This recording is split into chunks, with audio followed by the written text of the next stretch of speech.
Hello students, तो स्वागत है आपका केके कैंपस अंबाला के यूट्यूब चैनल पे। तो आज हम कंटिन्यू करेंगे परसेंटेज का लेक्चर दूसरा। तो देखते हैं सेकंड लेक्चर आज। तो सेकंड लेक्चर का फर्स्ट क्वेश्चन देखते हैं। A's income is 25% more than income of B. तो कहता है ए की जो इनकम है ना वो 25% ज्यादा है किससे? बी से। तो देखो इसको दो तरह से लिख सकते हैं हम, तो दोनों देखते हैं। तो 25% का मतलब हो जाएगा क्या? तो 25% का मतलब क्या होता है? 25/100। तो जब आप इसको काटोगे तो ये आ जाएगा 1/4 कितना? 4। क्लियर है? तो ये आपकी ओरिजिनल वैल्यू है,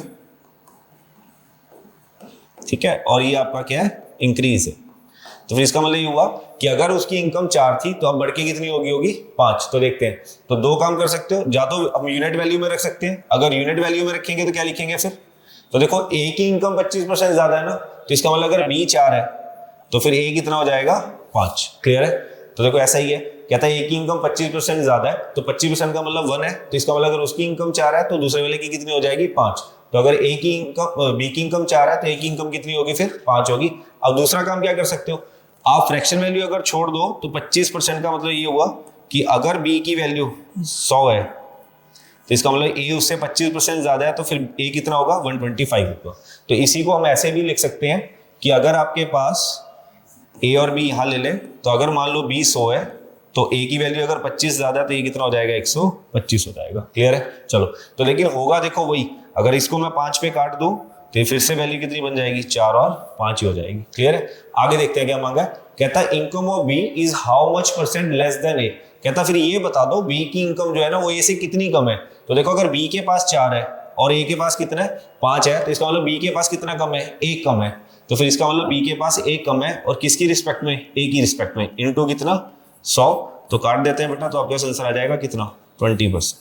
क्लियर है? और अगर इसको यहां से बनाते 125 और 100 से, तो ये 125 था और ये आपके पास कितना था? 100। तो देखो ये इससे कितना कम है? 25 कम है, और नीचे आएगा आपके पास कितना? 125 इंटू कितना? 100। तो काट दो, ये आ जाएगा 5, और जब इसको काटोगे तो ये फिर से कितना आ जाएगा? 20%। तो यहां से आपका आंसर आएगा बेटा कितना? 20%। क्लियर है जी? तो नेक्स्ट क्वेश्चन देखते हैं। If P is 50% more than Q, कहता अगर P 50% ज्यादा है किससे? Q से। तो फिर 50% की फ्रैक्शन वैल्यू बना लेते हैं सबसे पहले। तो 50 बाय कितना आ जाएगा? 100, और जब आप इसको काटोगे तो ये बन जाएगा कितना? 1/2। क्लियर है? तो लिखते हैं फिर। तो एक जगह P और एक जगह लिखते हैं क्या? Q। अब P की इनकम ज्यादा है ना, तो फिर Q को लेंगे कितना? 2। तो Q हो जाएगा आपका कितना? 2। और अगर ये ज्यादा है तो 2 में एक ऐड करके P बन जाएगा कितना?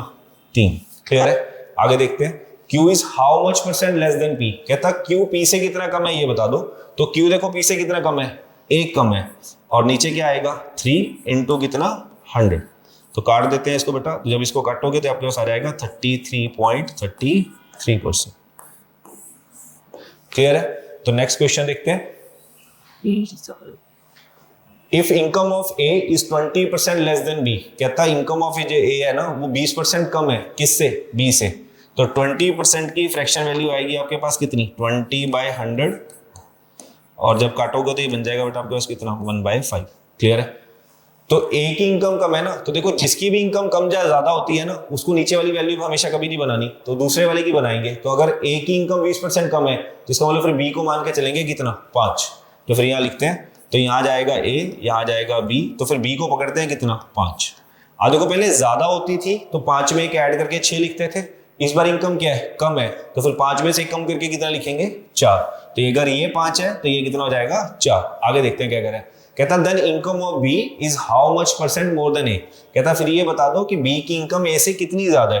तो अगर ये 4 है और ये 5 है तो फिर इसका मतलब बी की इनकम ज्यादा है कितनी? 1। और यहाँ नीचे क्या आएगा? 4 इंटू कितना? 100। तो काट दो, तो आपके आंसर आ जाएगा कितना? 25%। क्लियर है? तो नेक्स्ट क्वेश्चन देखते हैं। If marks of Kejriwal are 33.33% less than Yogi, then marks of Yogi is how much % more than that of Kejriwal? तो फिर एक काम करते हैं, तो पहले फ्रैक्शन वैल्यू बनाते हैं 33.33% की। अब देखो 33.33% को आप लिख सकते हो क्या? 33 1/3%।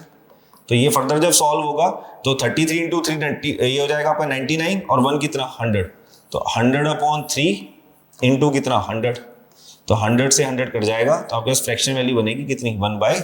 3। क्लियर है? चलो तो पहले ये देखते हैं कि कम ज्यादा कौन है। तो देखो केजरीवाल के मार्क्स कम है तो केजरीवाल को छोड़ देते हैं, तो इसका मतलब योगी को पकड़ते हैं कितना 3। तो इसका मतलब अगर यहाँ केजरीवाल है और यहाँ आपके पास योगी है तो योगी जो है उसकी वैल्यू हो जाएगी कितनी 3, और केजरीवाल की क्योंकि इससे कम है तो 3 में से 1 कम करके कितना आएगा 2। क्लियर है? तो आगे देखते हैं। Then marks of Yogi is how much % more than that of Kejriwal. कहता है योगी के मार्क्स बता दो कितने ज्यादा है। तो अगर योगी के पास 3 है और इसके पास 2 है तो इसका मतलब योगी के पास ज्यादा है कितना 1, और अपॉन कितना 2 इंटू कितना 100। तो आप काटो इसको तो आपके पास परसेंटेज में आंसर आ जाएगा कितना 50%। क्लियर है जी? तो नेक्स्ट क्वेश्चन देखते हैं बेटा। Age of Rahul is 20 years. If age of Ajay is 25% greater than that of Rahul, then how much % Rahul's age is less than that of Ajay. तो देखो दो तरह का डाटा है, आपको एज ईयर्स में भी दी है और आपको वैल्यू परसेंटेज में भी गिवन है।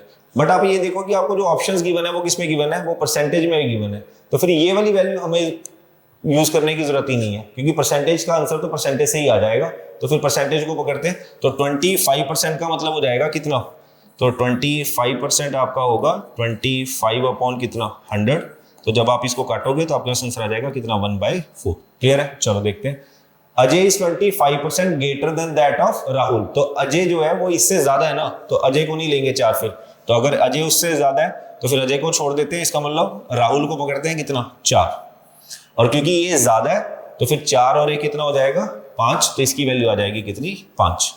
Then how much % Rahul's age is less than that of Ajay. कहता राहुल की एज अजय से कितनी कम है ये बताओ। तो अगर अजय के पास 5 है और राहुल के पास 4 है तो इसका मतलब इसके पास 1 कम है। तो 1 कम है और कितने से 5 से, इनटू कितना 100। तो काट दो बेटा, ये आपके पास आ जाएगा कितना 20%। तो ये इसका आंसर आ जाएगा आपका कितना 20%। क्लियर है? तो नेक्स्ट क्वेश्चन देखते हैं।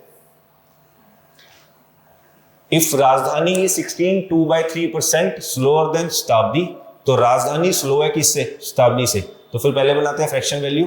तो 16 2/3% का मतलब हो गया कितना, 16 × 3 हो जाएगा 48 और 2 कितना 50 अपॉन कितना 3 इंटू कितना 100। तो काट दो बेटा, ये 1 ये 2, तो फ्रैक्शन वैल्यू आ गई आपके पास कितनी 1/6। क्लियर है? अब चेंज कौन हो रहा है, देखो राजधानी की जो स्पीड है वो कम है तो राजधानी को छोड़ देते हैं, शताब्दी की वैल्यू लेते हैं कितनी 6। तो ये आ गया आपके पास राजधानी, ये आ जाएगा शताब्दी। तो शताब्दी की वैल्यू हो जाएगी कितनी 6। और अगर राजधानी स्लो चल रही है तो वो 6 में से 1 कम करके कितना चल रही होगी, फिर वो 5 चल रही होगी। क्लियर है? तो अगर ये 5 और ये 6 है तो इसका मतलब पूछा, देखो क्या हुआ, शताब्दी इज फास्टर देन राजधानी बाय। कहता शताब्दी कितनी तेज है राजधानी से बता दो। तो देखो शताब्दी राजधानी से कितनी तेज है 1, और नीचे आएगा कितना 5 इंटू कितना 100। तो 5 दूनी 10, तो ये आ जाएगा आपके पास कितना 20%। तो इसका ये मतलब हुआ कि शताब्दी जो है वो 20% फास्टर होगी किससे, राजधानी से। क्लियर है जी? तो नेक्स्ट क्वेश्चन देखते हैं। Due to irregular working habits of Ajay his salary was reduced by 20%, but after some months his salary was increase to the original salary. What is the percentage increase in his salary. तो कहता है पहले उसकी salary जो है ना वो reduce हुई है कितने से, 20% से। तो उसकी सैलरी रिड्यूस करते हैं फिर 20% से। तो 20% का मतलब 20/100, और आप काटोगे तो कितना आ जाएगा 1/5। क्लियर है? तो फिर यहाँ देख लेते हैं। तो यहाँ रखते हैं ओल्ड और यहाँ रखेंगे क्या न्यू। तो इसका मतलब ये हुआ कि अगर उसकी सैलरी पहले 5 थी तो आज कम होगी होगी कितनी 4। क्लियर है? अब आगे क्या कह रहा है, कहता लेकिन कुछ टाइम के बाद उसकी सैलरी दोबारा पुराने वाली होगी है। तो अगर पहले 5 और 4 हुई है तो फिर इसका मतलब अगले वाला हो जाएगा कितना 4 और 5। क्लियर है जी? अब मांगा क्या वो देखते हैं। What is the percentage increase in his salary. तो कहता कितना इंक्रीज हुआ ये बता दो। देखो अगर 4 से 5 हो रही है तो कितने का इंक्रीज हुआ है, 1 का इंक्रीज हुआ और कितने पे 4 पे, इंटू कितना 100। तो काट देते हैं तो आपका आंसर आ जाएगा कितना 25%। इसका मतलब उसकी सैलरी बढ़ गई दोबारा कितने से 25% से। तो नेक्स्ट क्वेश्चन देखते हैं बेटा।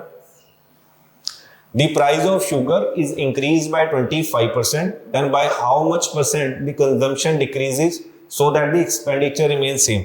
तो देखो 3 चीजों की बात हो रही है, प्राइस की बात कर रहा है, कंजम्पशन की बात कर रहा है और एक्सपेंडिचर की बात कर रहा है। तो पहले ये 3 चीजें समझ लेते हैं। तो देखो प्राइस और कंजम्पशन को मिला के आपके पास क्या बनता है, एक्सपेंडिचर बनता है। तो प्राइस और एक्सपेंडिचर, प्राइस और कंजम्पशन दोनों को मिला के हमारे पास बनता है क्या है एक्सपेंडिचर बनता है। क्लियर है? तो स्ट्रक्चर देख लेते हैं पहले। तो जब भी प्राइस और कंजम्पशन को मिलाऊंगा तो मेरे को आंसर मिलेगा किसमें? एक्सपेंडिचर में। तो जो दिया वो लिखते हैं। प्राइस इंक्रीज हुआ है 25% से, तो एक काम करते हैं, यहां रख लेते हैं पुराना प्राइस और यहां रख लेंगे क्या? New price. क्लियर है? तो देखो 25% से अगर प्राइस इंक्रीज हो रहा है तो 25% का मतलब आपके पास हो जाएगा कितना? 25/100, और जब आप इसको काटोगे तो आंसर मिलेगा 1/4। तो ये आ गया आपके पास ओल्ड और ये आपका आ गया क्या? इंक्रीज। तो इसका मतलब अगर पुराना 4 था और 1 का इंक्रीज है तो नया बन गया होगा आपके पास कितना फिर? 5। क्लियर है? तो दोबारा रिपीट कर रहा हूं बेटा, 25% का मतलब हो गया 1/4। तो नीचे वाली वैल्यू होती है पुरानी, ऊपर वाला होता है इंक्रीज और डिक्रीज। तो अगर पुराना प्राइस 4 था और कहता है 1 का इंक्रीज हुआ है तो नए वाला प्राइस कितना हो गया होगा? 5 हो गया होगा। तो लिखते हैं फिर। तो पुराना प्राइस था आपके पास कितना? 4, और नए वाला प्राइस बना आपके पास कितना? 5। क्लियर है? तो आपका प्राइस तो सॉर्टेड है। आगे देखते हैं क्या दिया। और कहता then how much percent the consumption decreases so that the expenditure remain same. कहता तो ये बता दो कि अगर प्राइस बढ़ा है तो मैं कंजम्पशन को कितना कम करूं कि मेरा जो एक्सपेंडिचर है ना वो सेम रहे। तो एक्सपेंडिचर सेम का मतलब ये हुआ कि जितना एक्सपेंडिचर वो पहले कर रहा था उतना ही एक्सपेंडिचर वो क्या कर रहा होगा? अब कर रहा होगा। क्लियर है? तो बस आपने एक चीज का ध्यान रखना है कि जब भी आपका एक्सपेंडिचर सेम होगा तो आपका प्राइस और कंजम्पशन जो है वो एक दूसरे के इनवर्स होते हैं। इनवर्स का मतलब ऑपोजिट होते हैं। तो अगर आपका प्राइस 4-5 है तो आपकी कंजम्पशन जो है वो कितनी होगी? 5 और 4 हो। क्लियर है? तो देखो तभी एक्सपेंडिचर जो है वो क्या हो सकता है? सेम हो सकता है। तो देखो ये दोनों होने चाहिए थे क्या? सेम। तो अगर मान लो मैं इन दोनों को रिवर्स करके लिखता हूं तभी यहां देखो ओल्ड कंजम्पशन बनेगी 20 और नए वाली कंजम्पशन भी कितनी बनेगी? 20। तो तभी देखो आपका एक्सपेंडिचर जो है वो क्या हो सकता है? सेम हो सकता है। तो पूछा क्या हुआ वो देखते हैं। तो एक्सपेंडिचर उसने पूछा कंजम्पशन के लिए हुआ था कि कंजम्पशन कितनी कम करनी पड़ेगी। तो देखो पहले उसका कंजम्पशन 5 का था, आज उसका कंजम्पशन कितने का है? 4 का। तो इसका मतलब उसने अपना कंजम्पशन कम किया है कितने से? 1 से। तो अगर 5 से 4 हुआ है तो उसका कंजम्पशन कम हो गया है कितने से? 1 से। और था कितना? 5 इंटू कितना? 100। तो इसको काट देते हैं तो आपके पास आंसर आ जाएगा कितना? तो उसको अपना कंजम्पशन जो है वो 20% से क्या करना पड़ेगा? डिक्रीज करना पड़ेगा। बस आपने एक चीज का ध्यान रखना है कि जब भी आप कंजम्पशन पे इंक्रीज डिक्रीज निकालोगे तो नीचे जो वैल्यू हमेशा आएगी वो कौन सी वाली आएगी? वो पुराने वाली आएगी। तो 20% का डिक्रीज है। क्लियर है बेटा? तो नेक्स्ट क्वेश्चन देख लेते हैं। The price of sugar is increased by 16/3%। तो सबसे पहले बना लेते हैं 16/3% की फ्रैक्शन वैल्यू। तो 16 इंटू 3 48 और 2 कितना? 50। तो 50/3 इंटू कितना? 100। तो काट देते हैं, ये 1 आएगा आपके पास, ये 2। तो इसका मतलब बेटा आपके पास फ्रैक्शन वैल्यू होगी कितनी? 6। तो ये ओल्ड है। तो इंक्रीज हुआ कि डिक्रीज हुआ चेक कर लेते हैं। अगर इंक्रीज हुआ है तो ऊपर वाला क्या होगा? इंक्रीज। तो इसका मतलब नए वाली जो वैल्यू बनेगी आपके पास वो कितनी बनेगी? फिर वो 7 बनेगी। क्लियर है जी? तो लिखते हैं फिर। तो प्राइस लिखते हैं सबसे पहले। तो यहाँ आएगा प्राइस, प्राइस नीचे लिखते हैं कंजम्पशन। क्लियर है? और इन दोनों को मिला के बनने वाला है हमारे पास क्या? फिर एक्सपेंडिचर। क्लियर है? तो लिखते हैं फिर। तो प्राइस बराबर कंजम्पशन बराबर, और यहाँ आ जाएगा आपका एक्सपेंडिचर, और ऊपर आ जाएगी यहाँ ओल्ड वैल्यू और यहाँ आ जाएगी आपकी न्यू वाली वैल्यू। चलो, तो अगर पुराना प्राइस 6 था तो नए वाला कितना हो गया होगा? 7। तो इसका मतलब पुराना प्राइस अगर 6 था तो नए वाला कितना हो गया होगा? 7 हो गया होगा। क्लियर है? Then by how much percent the consumption decreasing so that expenditure remain same. तो देखो यहाँ भी यही बोल रहा है, कहता है जो एक्सपेंडिचर है ना वो पुराने वाला और नए वाला क्या है? वो सेम है। तो अगर एक्सपेंडिचर पुराना और नया सेम है तो फिर इसका मतलब प्राइस और कंजम्पशन एक दूसरे के क्या होंगे? ऑपोजिट होंगे। तो अगर ये 6 7 है तो ये आपके पास आएगा 7 और 6। तभी आपका एक्सपेंडिचर पुराना 42 होगा और नए वाला भी कितना होगा? 42 होगा। क्लियर है? तो देखो आपने उसने जो चेंज पूछा है ना वो किसमें पूछा है? वो कंजम्पशन में पूछा है। तो पहले उसका कंजम्पशन 7 था, आज उसका कंजम्पशन चेंज हो गया कितना हो गया? 6। तो अगर 7 से 6 हुआ है तो उसका कंजम्पशन डिक्रीज हो गया कितने से? 1 से। और मैंने बोला था इंक्रीज और डिक्रीज आता है हमेशा किस पे? ओल्ड वैल्यू पे। तो इंटू 100। तो 1/7 इंटू 100 हो जाएगा कितना? 100/7। और ये आपका बनेगा कितना? 14 2/7%। क्लियर है? तो आंसर आ जाएगा आपका 14 2/7%। क्लियर है बेटा? तो नेक्स्ट क्वेश्चन देखते हैं। The price of sugar is decreased by 16 2/3%। देखो वहां प्राइस में इंक्रीज था, यहां प्राइस में क्या है? डिक्रीज है। तो इसका मतलब इस बार 16 2/3% की जो वैल्यू है वो फिर से कितनी बनेगी? 1/6। लेकिन ये ओल्ड है और ये इस बार क्या है? ये डिक्रीज है इंक्रीज की जगह। तो फिर अगर 6 था और 6 से कम हो गया है तो इसका मतलब फिर आपके पास जो न्यू बनेगा वो कितना बनेगा? वो 5 बनेगा। क्लियर है? तो लिखते हैं फिर स्ट्रक्चर दोबारा से। तो प्राइस, और प्राइस के नीचे आएगा आपके पास कंजम्पशन, और सबसे नीचे आ जाएगा आपके पास क्या, एक्सपेंडिचर। क्लियर है? चलो तो आगे लिखते हैं फिर। तो पहले लिखते हैं पुराने वाला प्राइस और फिर लिखेंगे नए वाला प्राइस। तो पुराना प्राइस आपका कितना था 6 और नया प्राइस आपका कितना हो गया 5। क्लियर है? सो that the expenditure remains same. तो इसका मतलब एक्सपेंडिचर जो है वो यहाँ भी क्या आपके पास फिर सेम है। तो जितना एक्सपेंडिचर पहले था उतना ही एक्सपेंडिचर का है अब है। तो इसका मतलब ये हुआ कि अगर एक्सपेंडिचर सेम है तो प्राइस और कंजम्पशन एक दूसरे के ऑपोजिट है, तो फिर इसका मतलब ये हो जाएगा 5 और 6। क्लियर है? तो उसने चेंज जो पूछा हुआ है वो कंजम्पशन में पूछा हुआ है, तो कंजम्पशन का चेंज निकालने के लिए अब हमें ना तो प्राइस चाहिए ना क्या चाहिए, एक्सपेंडिचर चाहिए। तो कंजम्पशन उसका 5 से बढ़ के कितना हो गया, 6 हो गया। तो अगर 5 से 6 हुआ है तो कितना बढ़ा, 1 बढ़ गया है। कितने से, 5 से, इनटू कितना 100। तो काट दो बेटा। तो इसका मतलब उसका जो कंजम्पशन है वो बढ़ गया है कितने से, 20% से। अब इंक्रीज है कि डिक्रीज है, देखो ये यूनिट बता देंगे। अगर 5 से 6 हो रहा है तो इंक्रीज हुआ है, 5 से 4 होता तो डिक्रीज होता। तो 5 से 6 है तो 20% जो है वो क्या आएगा, इंक्रीज आएगा। क्लियर है? तो नेक्स्ट देखते हैं बेटा। The price of sugar is decreased by 25%. Then by how much percent the consumption increases so that the expenditure remain same? तो 25% का मतलब हो जाएगा कितना, 1/4। तो ये आपकी पुरानी वैल्यू, और प्राइस जो है वो क्या हो रहा है, डिक्रीज हो रहा है। तो फिर ये डिक्रीज हुआ, तो ये डिक्रीज है। तो 4 में से 1 कम करके आपका नया प्राइस बनेगा कितना, 3। क्लियर है? तो लिखना शुरू करते हैं। तो यहाँ आ जाएगा प्राइस, नीचे आएगा कंजम्पशन, और इन दोनों के नीचे आ जाएगा मिला के एक्सपेंडिचर। तो ये आ गया बेटा आपका एक्सपेंडिचर। क्लियर है? चलो तो एक्सपेंडिचर को लेके क्या बोला है, एक्सपेंडिचर को तो लेके बोला है कि दोनों एक्सपेंडिचर क्या है, सेम है। तो अगर ये सेम है तो ये भी क्या होगा, सेम होगा। तो प्राइस लिखते हैं। अगर पुराना प्राइस 4 था तो नए वाला प्राइस कितना हो गया, 3। तो फिर यहाँ लिखते हैं ओल्ड, और यहाँ लिख देते हैं क्या, न्यू। तो अगर पुराना प्राइस 4 है तो नए वाला हो जाएगा कितना, 3। और अगर उसका एक्सपेंडिचर सेम है तो अगर ये 4 3 है तो ये कितना हो जाएगा, 3 और 4। क्लियर है? तो कंजम्पशन में पूछा क्या इफेक्ट आएगा। तो पहले कंजम्पशन 3 था, अब कंजम्पशन कितना है, 4। तो अगर उसका कंजम्पशन 3 से 4 हुआ है तो फिर इसका उसका कंजम्पशन जो है वो इंक्रीज हुआ है कितने से, 1 से, और कितने पे, 3 पे, इनटू कितना 100। तो 1/3 का मतलब होता है 33, 1/3%। तो ये आंसर आ जाएगा। तो आपके पास क्या आएगा, इंक्रीज आएगा, क्योंकि 3 से क्या हुआ है, 4 हुआ। तो 33 1/3%। क्लियर है? तो नेक्स्ट क्वेश्चन देखते हैं बेटा। Base of triangle is increase bye 33 1/3% and it's height is reduced by 16 2/3%। Find the percentage change in area of triangle. तो बनाते हैं फिर। तो एरिया ऑफ ट्रायंगल निकालने के लिए करना क्या पड़ेगा, तो एरिया ऑफ ट्रायंगल आएगा आपके पास, एरिया ऑफ ट्रायंगल बराबर हो जाएगा किसके, बेस इनटू हाइट के। क्लियर है? तो बनाते हैं फिर। तो बेस जो है वो इंक्रीज हुआ है कितने से, 33% से। तो 33 1/3 का मतलब कितना, 3।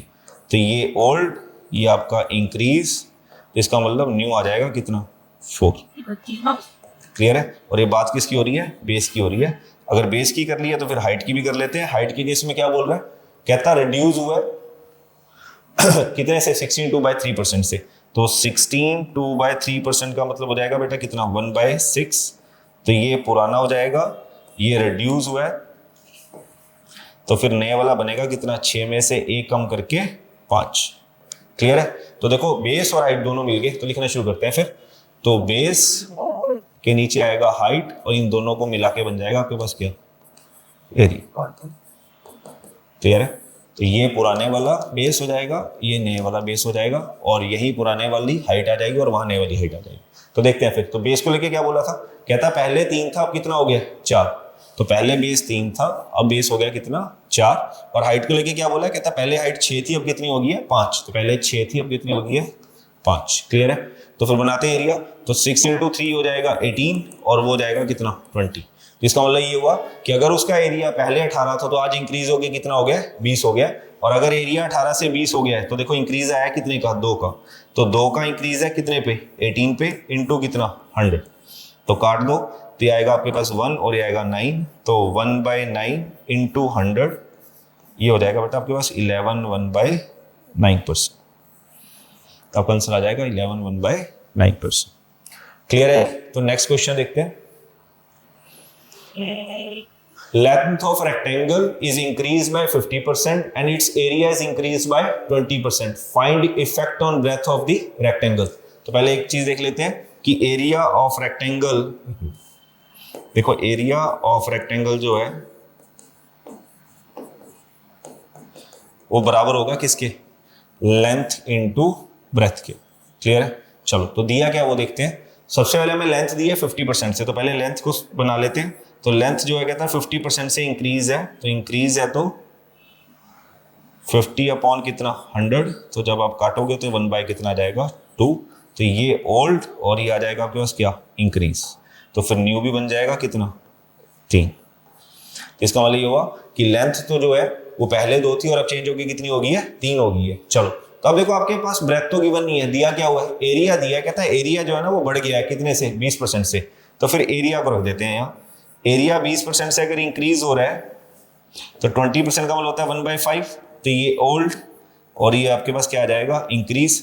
तो अगर पुराना 5 था और 1 से बढ़ गया है तो नया एरिया आपके पास आ गया होगा कितना 6, तो न्यू आ जाएगा आपके पास कितना 6। क्लियर है जी? तो बनाना शुरू करते हैं फिर। तो एरिया ऑफ रेक्टेंगल बनाने के लिए क्या करना पड़ेगा आपको, लेंथ इनटू ब्रेथ, तो लेंथ इसके नीचे रखते हैं ब्रेथ और यहां जाएगा आपके पास क्या एरिया। क्लियर है? तो देखो जो यूनिट दी है वो लिखते हैं, जो नहीं दिया होगा वो निकाल लेंगे। तो ये आ जाएगा आपका ओल्ड और यहां जाएगा आपके पास क्या न्यू। क्लियर है? तो लेंथ हमें गिवन है, पहले लेंथ थी 2 अब लेंथ हो गई है कितनी 3, तो पहले लेंथ थी 2 और अब लेंथ हो गई है कितनी 3। क्लियर है? अब देखो हमें ब्रेथ को तो कुछ नहीं दिया तो ब्रेथ को छोड़ देते हैं, एरिया लिखते हैं। कहता है एरिया पहले 5 था आज कितना हो गया 6, तो ये पहले 5 था अब कितना हो गया 6। क्लियर है? तो देखो अब इसको फाइंड आउट करते हैं। देखो इन दोनों वैल्यूज को मिला के ये वाली वैल्यू बनती है, तो इसका मतलब अगर मैं 5/2 कर दूं तो मेरे पास किसकी वैल्यू आ जाएगी ब्रेथ की, तो काट दो तो कितना आएगा 2.5, तो इसको रख देते हैं यहाँ कितना 2.5, और अगर ये वाली चाहिए तो ये 6 अपॉन हो जाएगा 3 और जब काटोगे तो कितना आ जाएगा 2, तो इसका मतलब ये आ जाएगा कितना 2। क्लियर है? एक काम आप ये कर सकते हो, अदरवाइज आपको सीधा भी निकाल सकते हो। अब सीधा कैसे निकाल सकते हो वो भी देख लो। तो देखो अगर आपको करना है तो आपको सिर्फ क्रॉस मल्टीप्लाई करना है। अब क्रॉस मल्टीप्लाई करने के लिए क्या करना पड़ेगा, तो ये वाली वैल्यू हटा देते हैं एक बार। तो ये आपके पास था एरिया कितना पहले 5 और फिर 6, ये 5 से कितना हुआ था 6 हुआ था। क्लियर है? तो देखो क्रॉस मल्टीप्लाई के लिए कुछ नहीं करना, 5 के ऊपर 5 लिखेंगे, सामने वाली वैल्यू से कर देंगे क्या क्रॉस मल्टीप्लाई, तो 6 के ऊपर 6 और सामने वाली वैल्यू से क्या क्रॉस मल्टीप्लाई। तो काटते हैं फिर, तो कुछ कटेगा देखो 3 और 2 बस, और तो कुछ नहीं कटेगा। तो इसका मतलब पहले जो है तो वो पहले 5 थी अब कितनी हो गई है 4, तो अगर 5 से 4 हुई है तो डिक्रीज हुआ है कितने का 1 का, तो फिर लिखते हैं 1 अपॉन कितना 5 इंटू कितना 100, काट दो बेटा, ये आपके पास आ जाएगा कितना 20%। और 20% का डिक्रीज है कि इंक्रीज है, अगर 5 से 4 हुआ है तो क्या है फिर डिक्रीज है, तो 20% का डिक्रीज आएगा, तो 20% का डिक्रीज आएगा। ठीक है बेटा? तो नेक्स्ट क्वेश्चन देखते हैं। The radius of circle is increase by 300%, then its area will be increase by what percent. कहता है सर्कल का जो रेडियस है ना वो 300% से बढ़ गया, तो उसका एरिया बता दो। तो देखते हैं फिर, तो एरिया ऑफ सर्कल निकलेगा कैसे, एरिया ऑफ सर्कल आ जाएगा आपके पास क्या रेडियस इंटू रेडियस। क्लियर है? तो दिया क्या वो देखते हैं, हमें रेडियस ही बोला, कहता है 300% से बढ़ गया है, तो 300% से बढ़ गया है तो 300 अपॉन कितना 100, तो काट दो तो आपके पास आएगा 3/1। तो इसका मतलब ये पुरानी वैल्यू है, ये आपके पास क्या है इंक्रीज है। तो अगर पहले 1 था और अब 3 से बढ़ गया है तो नए वाला हो गया होगा आपके पास कितना 4। क्लियर है? तो एरिया निकालने के लिए करना क्या पड़ेगा, रेडियस इंटू रेडियस करना पड़ेगा। तो बनाते हैं फिर, तो रेडियस इंटू रेडियस और ये बराबर हो जाएगा किसके एरिया का। क्लियर है? तो ये उसका पुराना रेडियस और ये उसका आ जाएगा कौन सा नया रेडियस। तो अगर पहले रेडियस 1 था और अब 3 से बढ़ के 4 हो गया है तो इसका मतलब पुराना 1 और नए वाला कितना 4, और यहाँ भी कितना आएगा 1 और 4। तो बनाते हैं ये 1 और ये कितना 16। तो इसका मतलब पहले एरिया 1 था, आज एरिया इंक्रीज हो गया कितना हो गया 16 हो गया, तो कितने का इंक्रीज आया 15 का, और कितने पे 1 पे इंटू कितना 100। तो ये आपके पास आ जाएगा बेटा 1500% का इंक्रीज। इसका मतलब उसका जो एरिया वो इंक्रीज हो गया कितने से 1500% से। ठीक है? तो 1500% क्या आ जाएगा इंक्रीज। क्लियर है? तो नेक्स्ट क्वेश्चन देखते हैं। The area of circle is increase by 69%, then its radius will increase by what percent. देखो क्वेश्चन सेम है, तो यहां भी रेडियस इंटू रेडियस हुआ होगा क्या, एरिया, लेकिन यहां जो वैल्यू है वो रेडियस की नहीं दी, किसकी दी हुई है हमें, एरिया की दी हुई है। तो कहता है उसका एरिया बढ़ गया कितने से, 69% से। तो बढ़ाते हैं फिर, तो 69% का मतलब 69 अपॉन कितना 100, तो ये इसका पुराना एरिया है और ये उसमें इंक्रीज हुआ है। अब मेरे को एक बात बताओ, पुराना एरिया 100 था, 69 का इंक्रीज हो गया, तो 100 से बढ़ के कितना हो गया होगा 169, तो इसका मतलब नया एरिया जो आएगा वो कितना आएगा 169 आएगा। क्लियर है। तो फिर स्ट्रक्चर लिखते हैं वही सेम, तो रेडियस इंटू रेडियस ये बराबर होगा किसके, एरिया ऑफ सर्कल के। तो यहाँ रख देते हैं ये एरिया, तो ये दोनों वैल्यूज तो गिवन नहीं है, तो यहाँ रख देते हैं न्यू, यहाँ रख देते हैं क्या, यहाँ ओल्ड और यहाँ न्यू। तो देखो पुराना था 100 और नए वाला कितना था 69 बढ़ के 169, तो ये आ गया कितना 169। क्लियर है।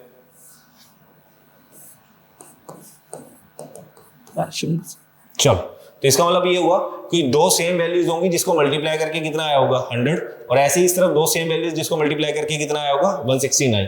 तो इसका मतलब फिर यहाँ आएगा 10 और यहाँ भी कितना आएगा 10 और यहाँ आएगा 13 और यहाँ भी कितना आएगा 13। क्लियर है। जब दो एक काम और कर सकते हैं, देखो 2D की बात कर रहे हैं ना, तो जब जब 2D के केस में नीचे वाली वैल्यू देगा और ऊपर वाली दोनों मांगेगा, तो हम एक काम और कर सकते हैं, हम सीधा इस वाली वैल्यू का स्क्वायर रूट लगा सकते हैं। तो अगर इसका सीधा स्क्वायर रूट कर दूं तो ये आएगा 10 और ये आएगा कितना 13। तो इसका मतलब रेडियस की वैल्यू आ गई कि पहले रेडियस 10 था, आज रेडियस कितना हो गया 13 हो गया। तो अगर रेडियस 10 से 13 हुआ है तो रेडियस बढ़ गया बेटा कितने से 3 से, और था कितना 10 इंटू कितना 100, तो 0 से 0 खत्म, तो 30% आ जाएगा आपके पास क्या इंक्रीज। अब इंक्रीज इसलिए क्योंकि पहले 10 था और अब कितना हो गया 13 हो गया, तो 30% का क्या आएगा इंक्रीज आएगा। क्लियर है बेटा। तो नेक्स्ट क्वेश्चन देखते हैं। The area of circle is increased by 44%, then its radius will increase by what percent। देखो सेम क्वेश्चन है, तो 44% का मतलब हो जाएगा 44 अपॉन कितना 100। तो हम ये मान लेते हैं ये ओल्ड वैल्यू है और ये उसका इंक्रीज है, तो उसके पास नई वैल्यू बन गई होगी फिर कितनी 144। क्लियर है। तो लिखते हैं फिर, तो रेडियस इंटू रेडियस ये बराबर है किसके, एरिया के, ये आपका ओल्ड और ये आपका आ जाएगा क्या ये। तो कहता पुराना एरिया उसका कितना था 100 और नए वाला जो एरिया वो कितना बना उसका 144। तो देखो मैंने अभी आपको बोला था ना कि अगर 2D की बात करेगा मतलब 2 यूनिट की बात करेगा, तो फिर 2 यूनिट्स को मिला के अगर ये अकेला बना है तो फिर इसका मतलब यहाँ सीधा लगा सकते हैं स्क्वायर रूट। तो अगर यहाँ स्क्वायर रूट लगाऊंगा तो ये 10 और ये कितना 12, तो इसका मतलब उसका रेडियस जो है वो 10 से बढ़ के हो गया कितना 12। तो 10 से 12 हो गया, तो बेटा कितने का इंक्रीज 2 का इंक्रीज, कितने पे 10 पे इंटू कितना 100। तो 0 से 0 काट देते हैं, तो इसका मतलब उसका जो रेडियस है वो इंक्रीज हुआ होगा कितने से 20% से। क्लियर है। तो बनाते हैं बेटा 20% का इंक्रीज। क्लियर है जी। तो नेक्स्ट क्वेश्चन देखते हैं। The area of square is increased by 32.25%. Find the percentage increase in each side of square. तो एरिया ऑफ स्क्वायर बनाते हैं पहले तो एरिया ऑफ स्क्वायर जो बनेगा वो क्या बनेगा,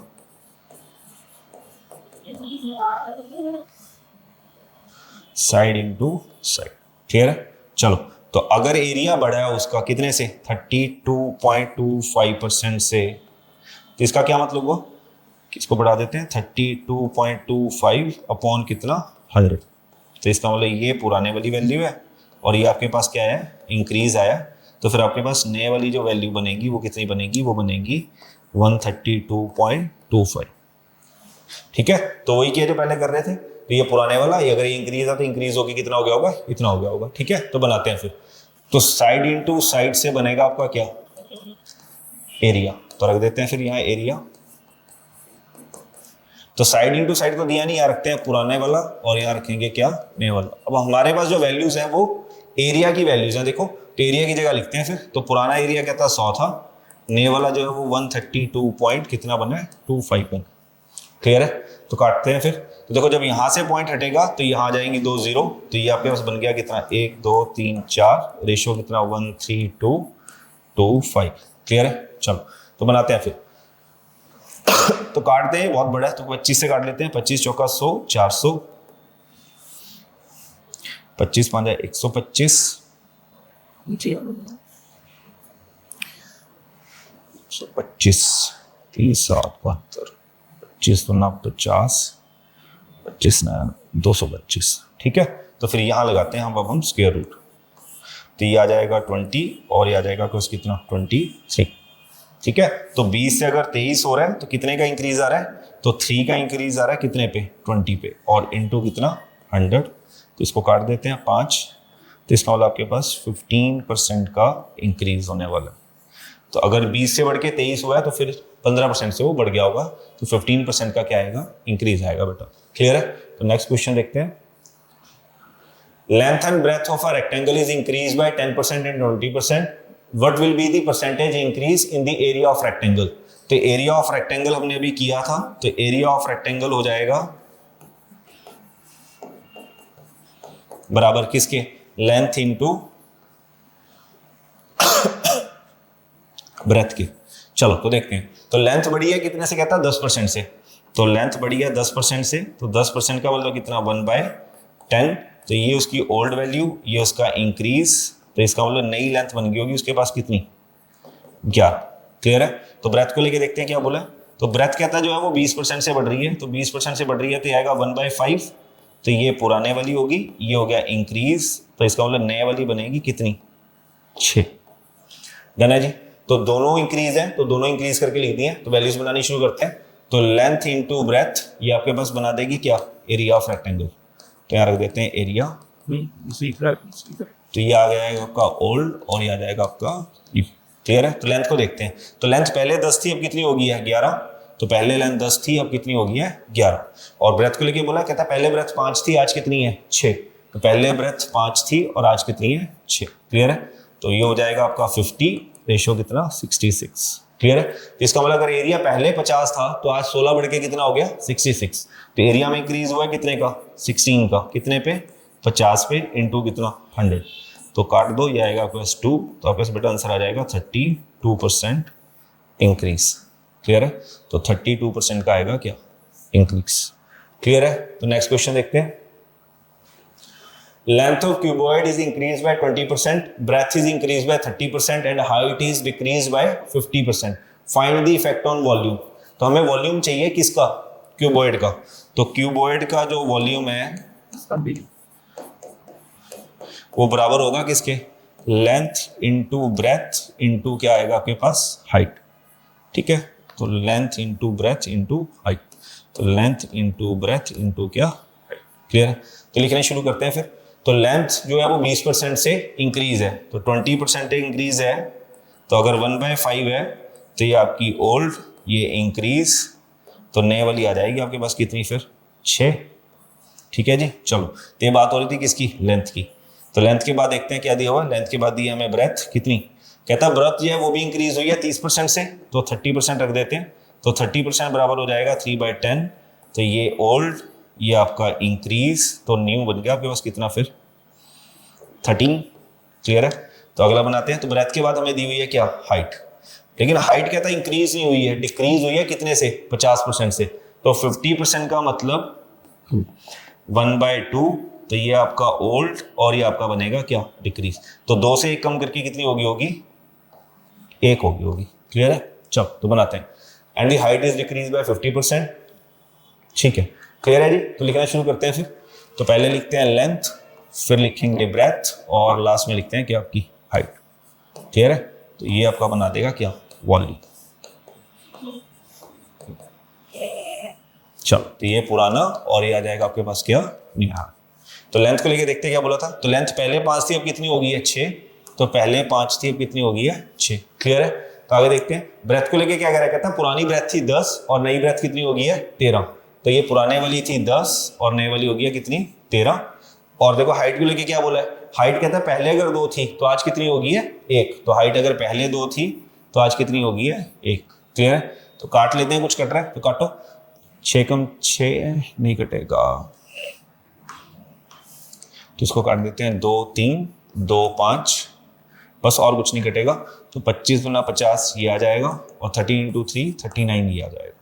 ठीक है, तो अगर वॉल्यूम पहले 50 था 39 हो गया, तो कितने का डिक्रीज आया फिर आपके पास 11 का डिक्रीज है, कितने पे 50 पे, इंटू कितना 100, तो काट दो बेटा 2 तो ये आपके पास आएगा 22% का डिक्रीज। तो देखो अगर आपका वॉल्यूम पहले 50 था और अब 39 है, तो फिर डिक्रीज हुआ, डिक्रीज कितना हुआ, 22% का डिक्रीज है, तो आएगा 22% डिक्रीज। ठीक है, तो आज वाला लेक्चर बेटा यहीं खत्म करेंगे, तो इसी लेक्चर को कंटिन्यू करेंगे कल दोबारा। तो इसको सारे को रिवाइज करना, ठीक है, तो आगे देखते हैं कल।